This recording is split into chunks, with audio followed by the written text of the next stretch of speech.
yeah, that's about how my day went yesterday. Very inconclusive. I took the Mauser out to the desert and I was going to sight it in, group it, take it apart, put it back together, and see how that potentially could have affected accuracy. Unfortunately, my gun has some problems that are just unique to it, whether it's that it's been in the box for 25 years or all the banging around in the office we've done with it. I don't know.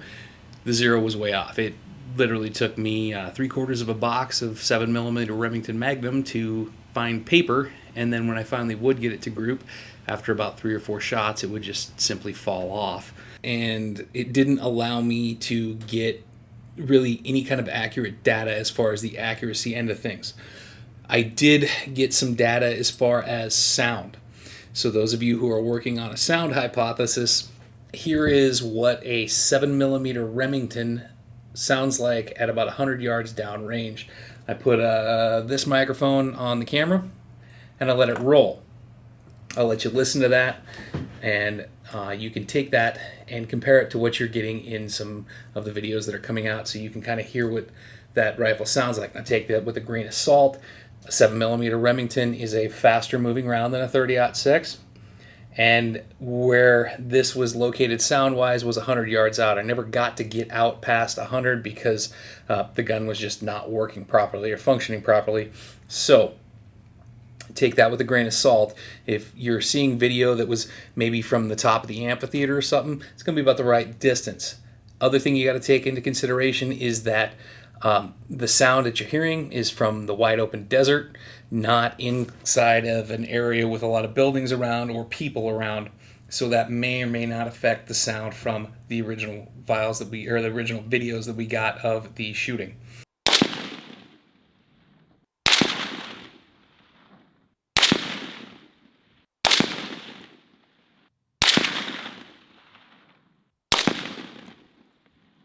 My rifle will not hold a zero. It needs updated optics and mounts, and it developed a trigger reset issue. Essentially, the trigger after one pull would not reset, and every time that you went to cock the bolt down to lock it in, it would allow the firing mechanism to decock and essentially rest the firing pin on the back of the cartridge, which is not safe. So I took it to a gunsmith this afternoon, and while I was there, I checked in about potentially rebarreling my Mauser to a 30-06. And they told me that to do that, it would be months out because there are shortages of barrels around. So they're going to do diagnostics on it, but it's pretty much out of the game. And I don't want to continue down this road with the 7mm because the ballistics are not the same. And in a 6-pound gun with no muzzle brake, it is absolutely punishing on the recoil, and I don't want to have to shoot it over and over and over again. A 30-06 is somewhere in the realm of like 30% to 40% felt recoil reduction from what this gun is, from everything I'm reading and the sources I found online. So there's that. I'm going to have to go source a 30-06. Now, I asked if there were particular models of bolt-action 30-06s out there that have a similar tear-apart, put-back-together procedure. I was told by 2 expert gunsmiths at this shop that dang near literally any bolt-action firearm is going to have the same procedure to take it apart and separate the stock. So I was worried that if we didn't have a Mauser, we wouldn't have an apples-to-apples comparison, but it appears that we can source darn near any 30-06 bolt gun to make this work.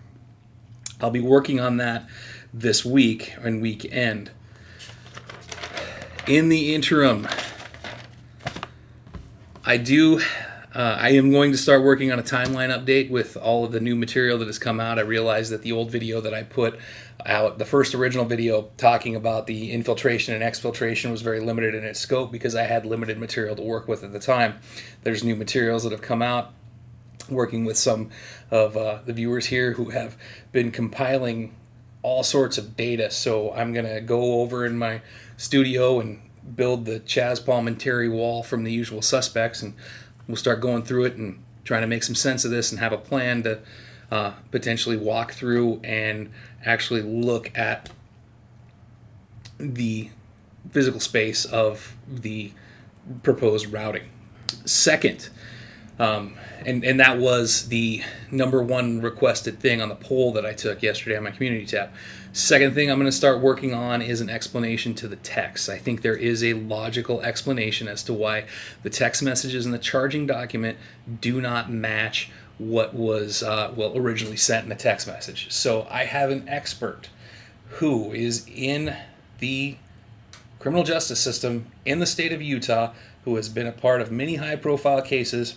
I'm going to get them to come in and walk through how law enforcement goes from a text message to a charging document and what data gets, I wouldn't say corrupted, but how it gets translated into that particular document. And it can explain some of the reasons why you don't see emojis and why some of the text, the brackets, the things that are in there, and a few other things. So as soon as I have that interview concluded, I will go ahead and get it published so we can work through that.